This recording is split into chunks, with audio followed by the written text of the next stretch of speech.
So it's a good site though to end your career, I would say. And it all began. Our involvement with Lower Blue Lick began here a few years ago. But understand this: Kentucky has a lot of springs. The most famous, of course, is in the minds of many, is the Big Bone Lick. And the problem with Big Bone Lick is it's too near. Unplug that damn thing.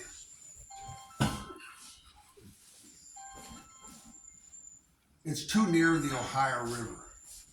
So every man, Jack, and Sunday visited the Big Bone Lick site and went away with some bones from that.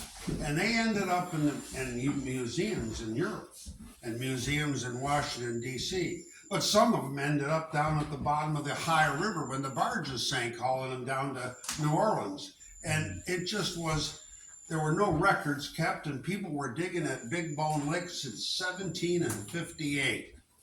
And they just tore that site up.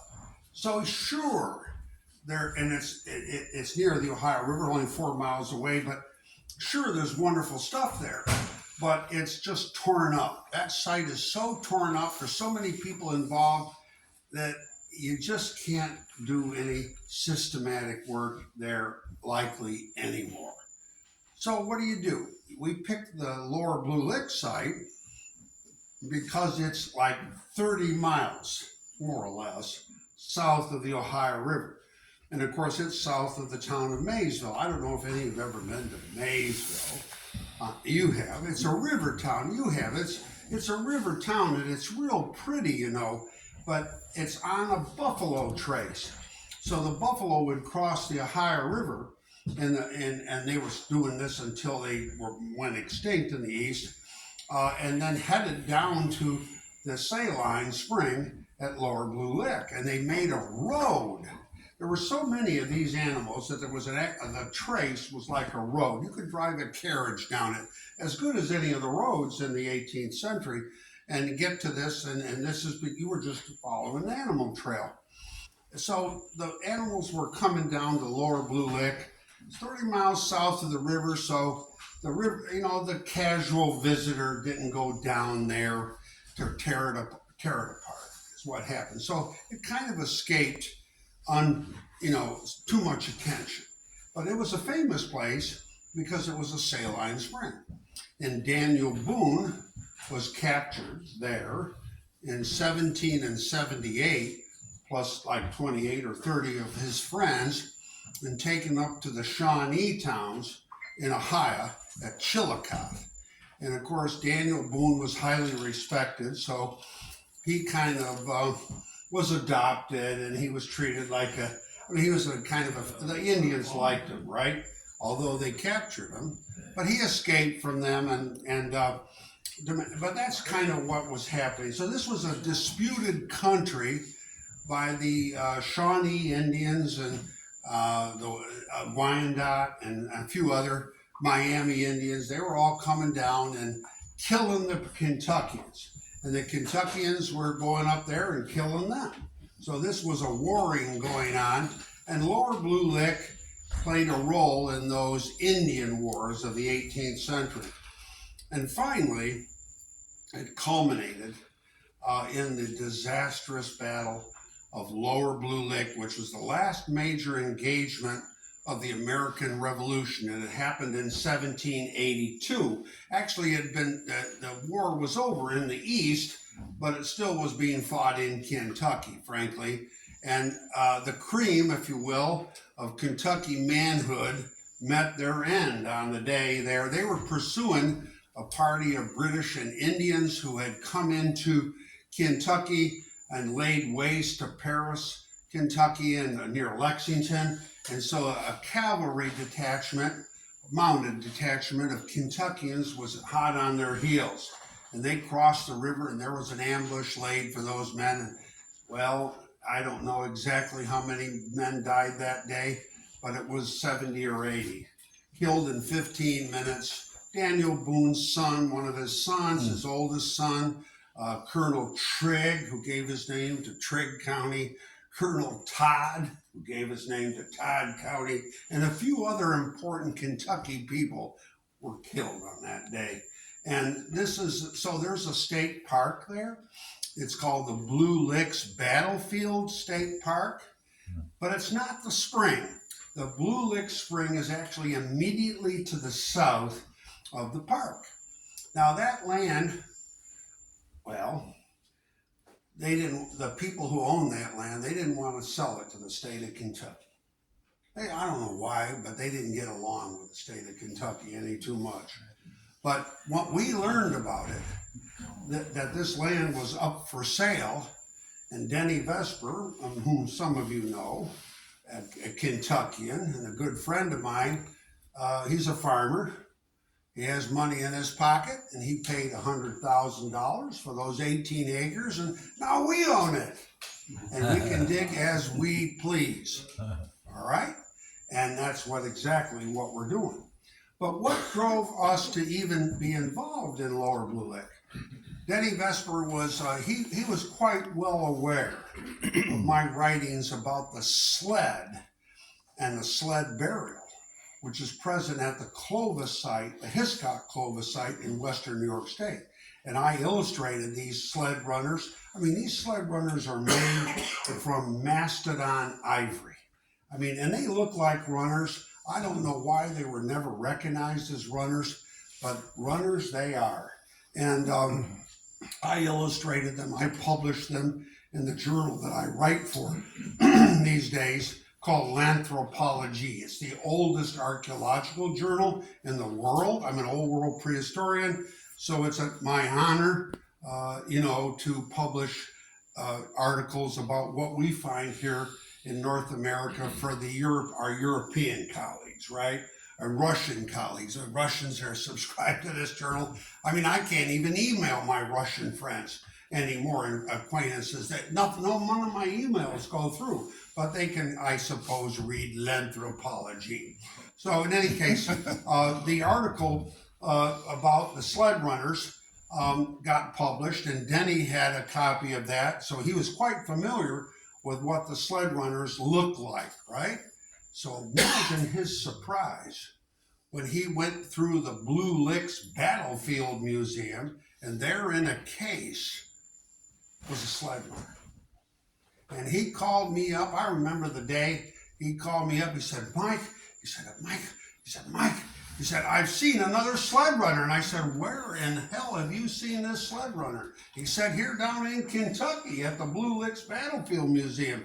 And I said, sure enough, let's have a look at that. So we made an appointment, but guess what happened? COVID happened. So we had to take a flyer on that for over a year. But finally, we got to the museum, and sure enough, that was a sled runner. And we were there with the curators, and we went down into the museum basement. I asked, well, you've got other things from this excavation in the spring there? Sure enough, they're down the basement, and by God, in 15 minutes, we found all 6 runners to a sled plus bone cross members. You know, the bone cross members that people made so cleverly out of Proboscidean long bones are works of art. I mean, if you see these things, you can't doubt they're artificial. But no one ever recognized this in all the years. No archaeologist had ever gone through this museum, I'm pretty sure of it. And even if they had, maybe they were oblivious to this kind of material. But in any case, I went through the museum, I saw all this stuff, and I said, by God, this is the second sled that we know about dated to the Clovis era. At that time, I guessed it would be Clovis.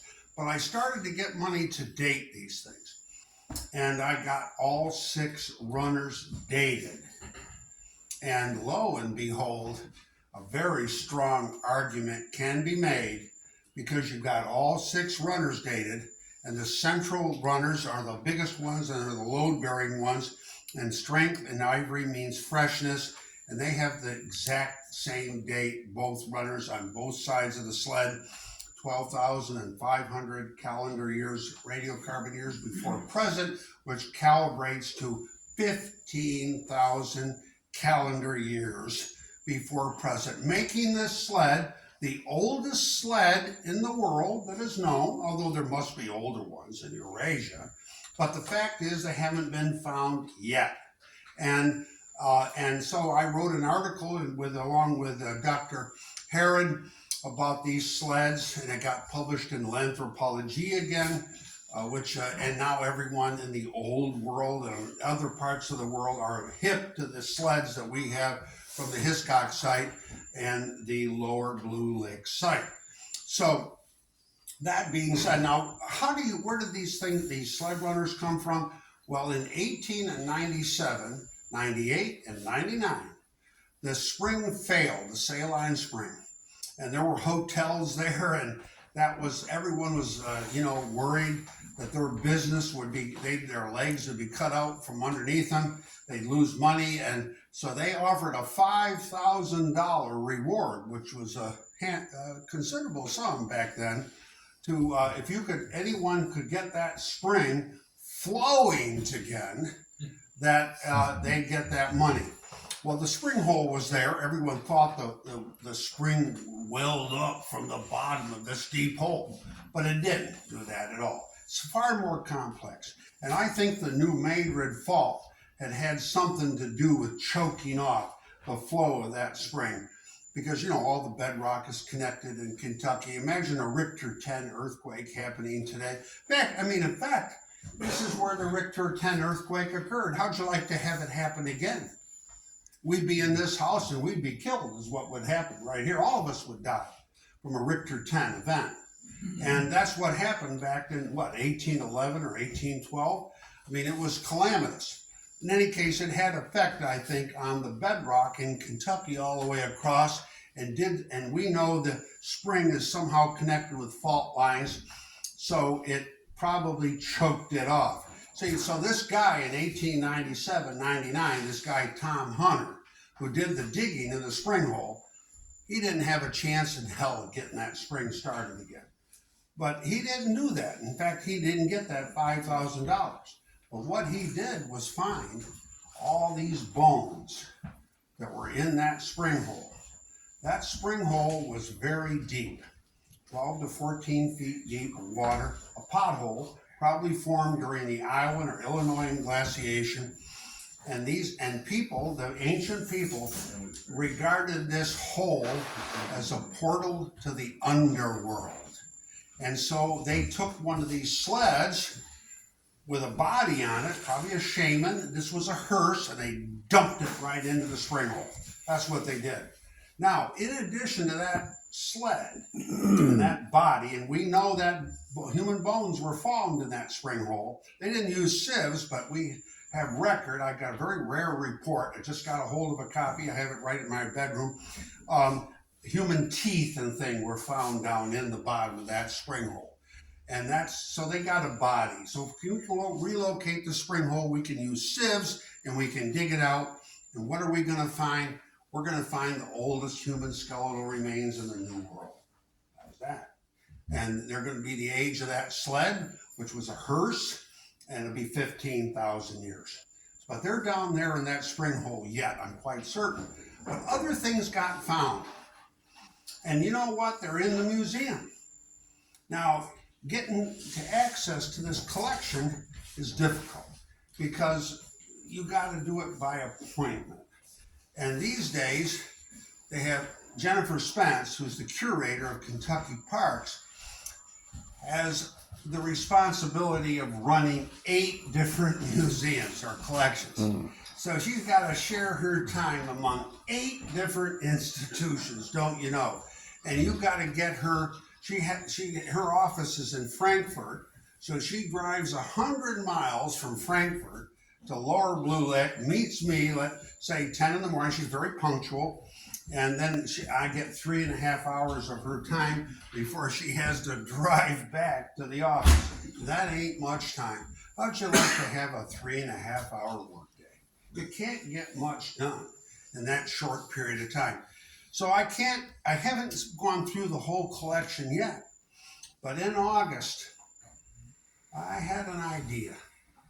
I figured there might be some of these figurines there because one or two of them had been found in 1945, 46, and 54 by a paleontologist who dug there nearby.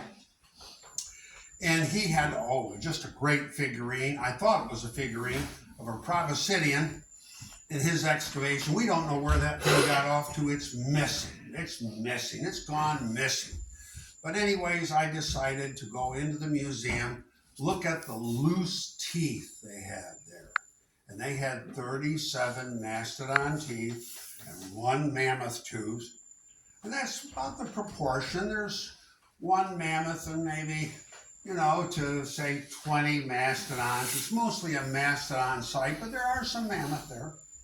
So I decided to go through that cabinet of teeth, and imagine my surprise when the drawers were opened and there were these 3rd molars of mastodons that had been ground flat on both sides, and these were sculptures of proboscideans.